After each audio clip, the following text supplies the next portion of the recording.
Hi everyone, welcome or welcome back. If you're new here, my name is Lauren, and today I'm going to be talking about everything that I read in the month of May.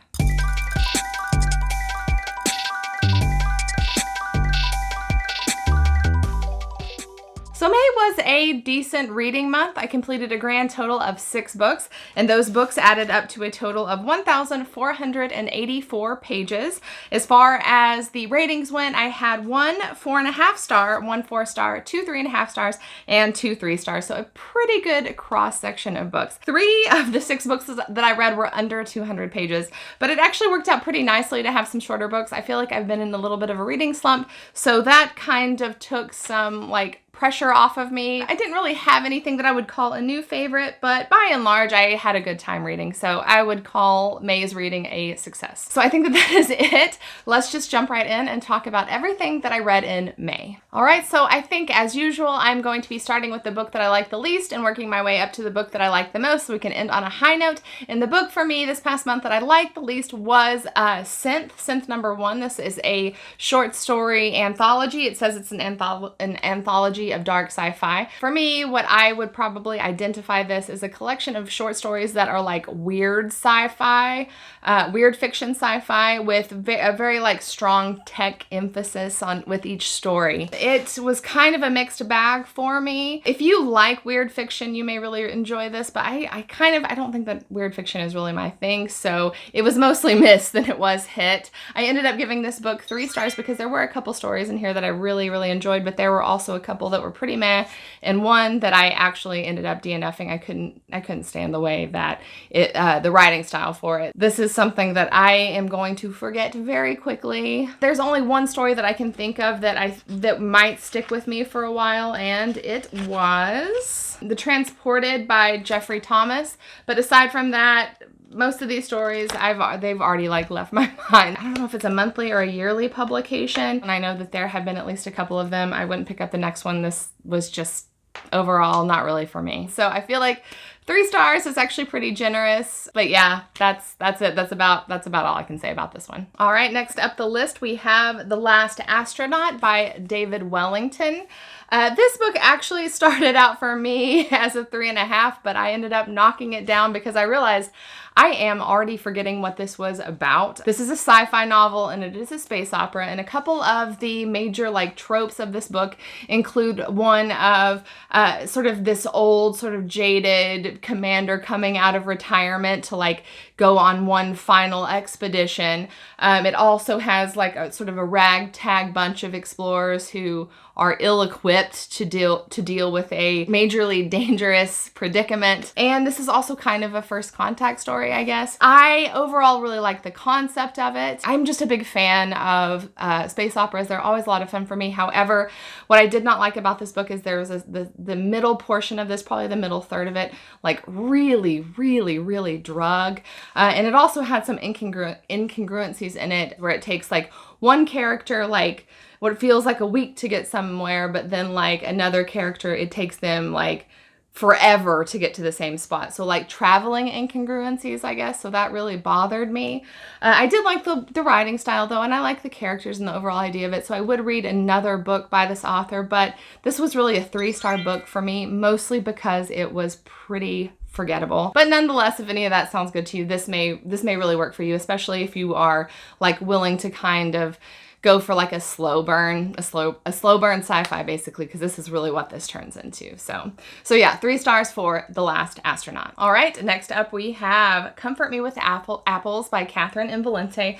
This was my pick for the buzzword challenge. I believe that the May prompt was flavors. One of you out there actually suggested this for me because I couldn't figure out a book that wasn't just a contemporary novel that had any type of flavor in it. Someone suggested this. I thought it was a great idea, and it turned out to be a very good suggestion. I did enjoy this book, though it did take me quite some time to figure out what I wanted to rate this book. It's doing what a very thematically rich, a literary novel, though it has kind of sort of a fable or a parable kind of quality to it, or even, I guess, it's kind of a retelling, really. And it has, I would say, like a major trope in this is kind of like someone moving into a creepy town and not knowing why it's creepy and trying to figure out what's going on in that creepy town. I always like those types of stories. I really like kind of being with a character whenever they are totally lost and trying to figure out what's going on. I ended up giving this 3.5 stars. I did really enjoy it, and I really like the way that Catherine and Valente writes. However, for me, I feel like this book would have benefited from being a full-length novel.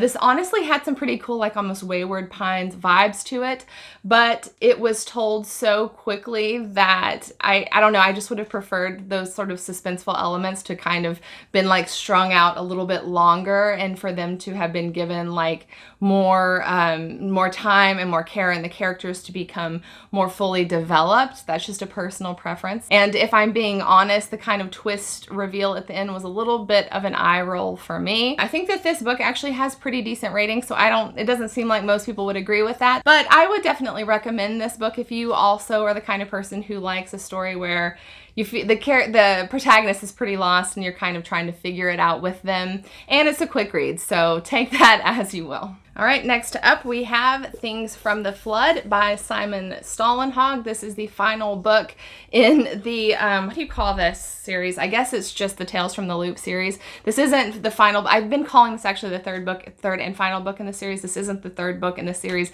This is actually the second book in the series. The third book is The Electric State, though the books do not have to be read in order.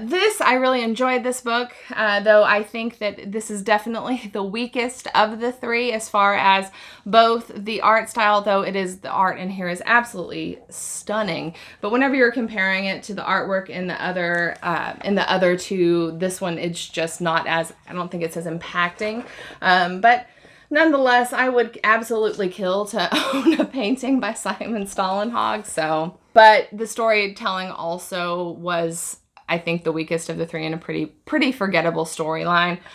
This is a sci-fi novel, and it is, I guess you call it kind of a dystopian story about an area in Scandinavia where there have been some like pretty strange like scientific testing, as if you will, and there's also artificial intelligence, and there's like a lot of sort of fallout between this testing and the remaining AI in this country. I do really like this series conceptually, though I do feel like this one dropped the ball just a little bit as far as like continuing on in the story arc. But even at that, I ended up giving this book 3.5 stars. It was very beautiful.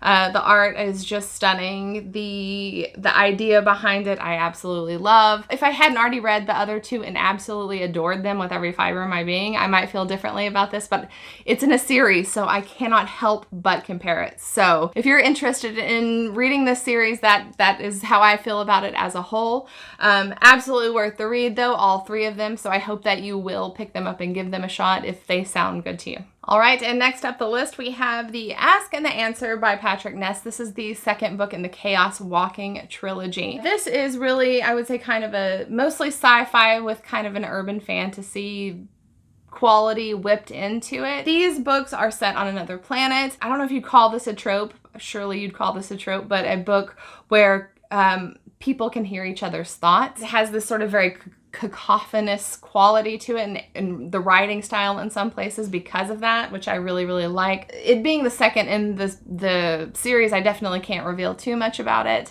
without spoiling things, but suffice it to say that this picks up where the first book left off, although ultimately I feel like this actually went in a very different and surprising direction.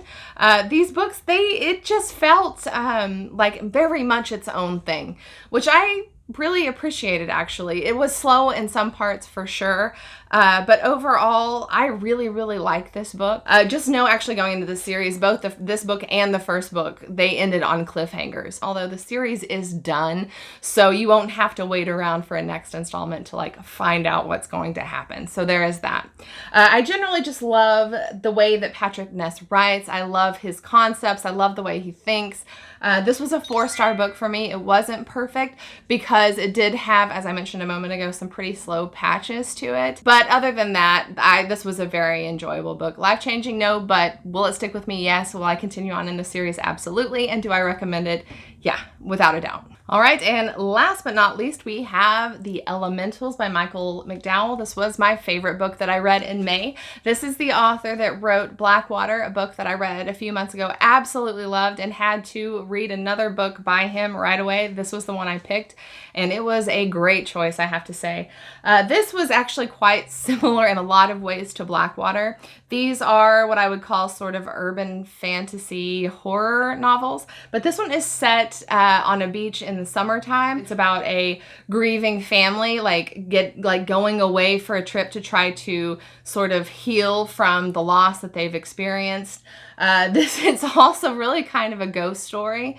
Ghost story set in a beach house, which is very unusual and really a lot of fun. This was a quick read. I think that this book was only like a little over 200 pages, like 215 pages, or yeah, about 215 pages.